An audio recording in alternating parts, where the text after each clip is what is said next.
Hi, I'm Baldur, and this is the Conducting Coaching Podcast, where we talk about conducting from the inside. Hi and welcome back. This is the second part of talking about youth and student orchestra repertoire. And before we go into the 20th and 21st century, let me just say a few basic things about the work with youth and student orchestras and about the pieces you can play. Now, as we said last time, on any type of level of ability of a youth or student orchestra, there's no excuse whatsoever to play bad music.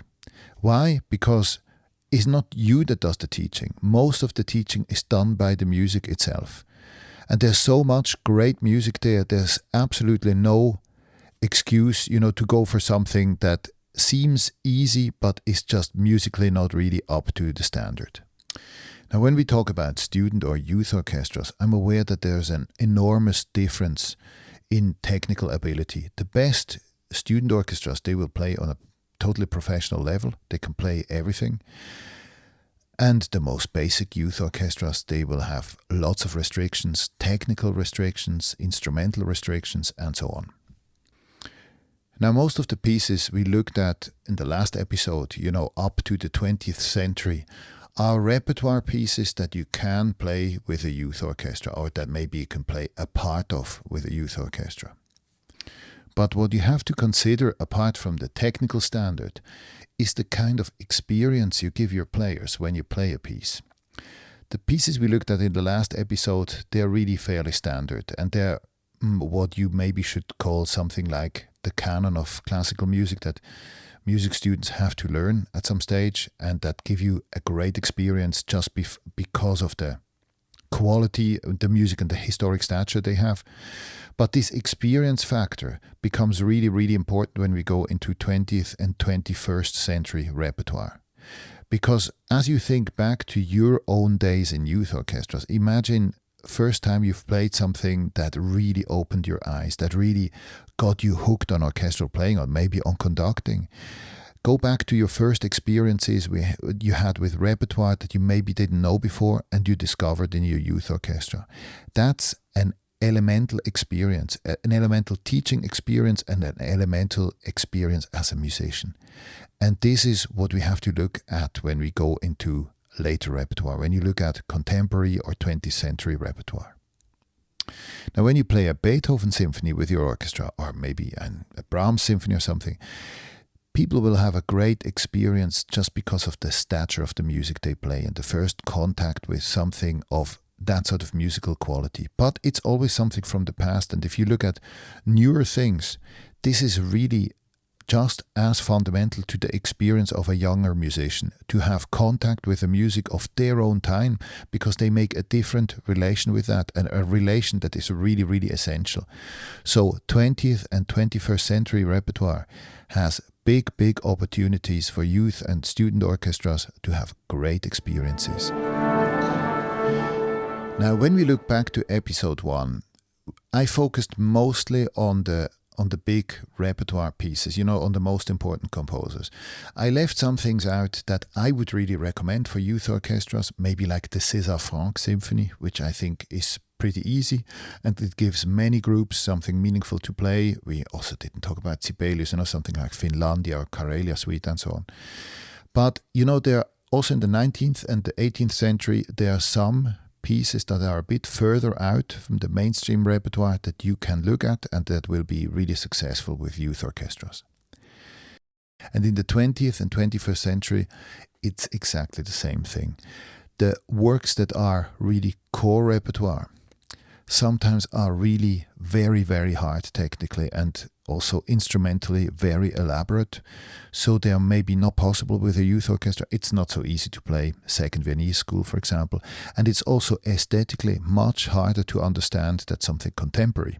Because contemporary music, for all its diversity and different styles and so on, is often easier to grasp for young musicians like something early 20th century.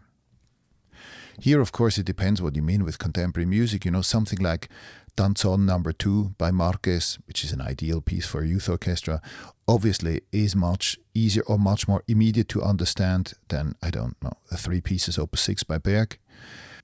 But I would also say that with a youth orchestra or a student orchestra, sometimes it's good not to go the easiest way.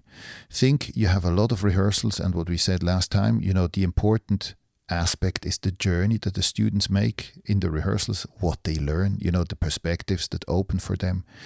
So maybe don't go for something that they just understand in the very first rehearsal. Sometimes it's worth to dig a bit deeper and let them have an experience that they have to work for a little bit. There's so many things that come so easily, but I think there is a value in having to fight for something a little bit.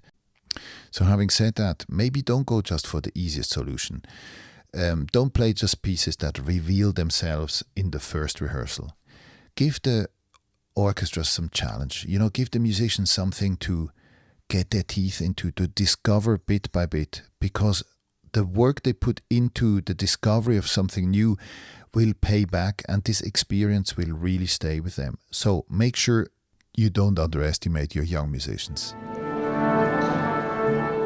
Okay, so first of all, let's go through the 20th century. I'll give you a few tips about pieces that can work in certain circumstances for youth orchestras and student orchestras, and then we'll go into the world of contemporary music where there's some interesting things around. Now, beginning at the 20th century, we already talked about Second Viennese School. I think all of the Second Viennese schools, they're a bit out of at the reach for youth orchestras. The Berg Violin Concerto maybe is a little bit easier because it's a concerto, but it's still very difficult. And also Schoenberg, when he was in the States, he wrote some pieces for school orchestras or for amateurs, so to say, but they are terribly hard. Opus 43 and so on. They're very difficult. And they're also aesthetically difficult. They're really difficult to understand. Some of the emigrated composers like Korngold, for example, he wrote theme and variations for a school orchestra association, but you can't really play this with a school orchestra. This piece is also very difficult, especially the string writing and all that. So I think you have to look elsewhere. But then you have composers like Stravinsky, Firebird, especially in the shorter versions, is playable by good youth orchestras. The original version is much longer and much more extravagantly scored, but, for example, the 1919 suite is perfectly playable. Then going through the century, Kodai, who wrote educational works as well, had quite a democratic style, so some of his works are possible with a youth orchestra. There are exceptional works, like maybe the Chausson Symphony, which is a bit similar to the César Franck Symphony. It's not so well known, but it's quite a good piece if you have a large youth orchestra for certain aspects of the ensemble playing and so on. And I think it's pretty good music as well, so it's a good piece to learn from. In the British repertoire, Britain, who has a great tradition for school and youth orchestras, there are many pieces that can be done with youth orchestras, Vaughan Williams, Britten. Also William Walton, something like the suite from Henry V is very playable. Many works by Vaughan Williams give great opportunity to work on the sound, to work on the string section and so on. So this is a repertoire that you should be looking at. Shostakovich is a composer that many youth orchestras look at. And I can understand why. The music is easy to grasp. It's often just in 1, 2, or 3 parts. But you still often do need very good individual soloists, they're long wind soli and so on. And I also somehow think it's not ideal training music because it's quite simple in its design very often. And I think it's not the greatest composer if you use it for training purposes to work on sound and to work on, great orchestral phrasing and sort of a bit more detail in how people approach music. This is quite straightforward music, but in terms of having many rehearsals and looking at details and looking at sound projection in detail, I think Shostakovich sometimes is not ideal. But of course, it's very exciting music to play. But when you look at post-war repertoire, there's so many interesting composers that you can have a look at with a youth orchestra. People like Rautavaara, Detlef Glanert, many American composers who often wrote for an educational context, for university orchestras and so on. There are very interesting aesthetics around and pieces that are technically not so difficult to approach. And I would also encourage you to do avant-garde repertoire, because as we said before, it's sometimes hard to understand, but it's not so hard to play, or it looks hard on a page because sometimes, composer invents an own notation or so. But with a youth orchestra, that sort of discovery and deciphering a piece and making something out of graphic notation and so on can be such a great experience. Just to make one example of an avant-garde piece, or an experimental piece that works really well with a youth orchestra, you can try Atlas Eclipticalis. Atlas Eclipticalis means star map, and it's for flexible instrumentation and flexible duration. It comes with a huge orchestral set, and it's not notated in a traditional way. That just sort of clusters of notes, like gestures of notes hanging together, and then you have to decipher this with the indication that the composer gives you. Basically, he made that piece with printing through the stars of a star map onto score paper, and that became fundamentally the music.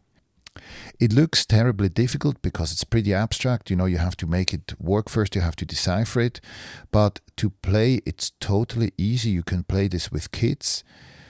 And the only thing you have to do is you have to understand the aesthetics. You have to understand the sound he was looking for and the kind of situation he wanted to write.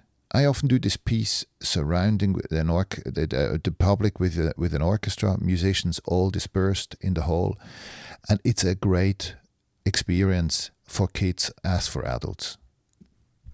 Another great avant-garde piece is by a living composer, Kurliansky. It's called A Riot of Spring, which is fundamentally a sort of a conceptual kind of tuning. It turns the tuning of an orchestra into a concept with the musicians wandering in between the audience, encouraging them to participate and so on. And this piece is also very, very easy to play, because playing is just one aspect of it in a certain way. But you have to understand the concept, and you have to sort of encourage the musicians to perform the piece rather than just to play it, which I think is also a great event, not just for your young musicians, but also for the public. But there are also newer pieces that are not graphically notated, or, they're not conceptual. In fact, many of the graphically notated pieces are from the 60s and so on. So this is not really contemporary music. Conceptual music is still around, but there are also many classically notated pieces that work unexpectedly well with youth orchestras. And here one composer you should look at is a Polish composer called Wojciech Kilar. He wrote film music, but he also wrote orchestral pieces that were quite different than the aesthetic that was around in his time. The pieces like Krzesany or Kościelec 1909 about the death of Karlovich. They're written sort of in blocks with a mix of aleatoric techniques, but really exciting orchestral writing. For these pieces you need very large orchestras, but they have free sections and so on, and it's really exciting. There's also a string piece called Orava, which is interesting to look at with a youth orchestra. So in terms of contemporary music, this is just a drop in the ocean, because there's so many interesting pieces around. Maybe if you're interested, we can follow on this conversation, because there's so many other pieces you can look at, and there's really no limit to how far you can push the boat out in terms of expanding the imagination and the aesthetical perspective of the kids and the students you play with. Thanks for listening. To send us your comments or suggestions, please write us a message on Instagram. And don't forget to subscribe to our newsletter to stay up to date with all the conducting coaching news and events.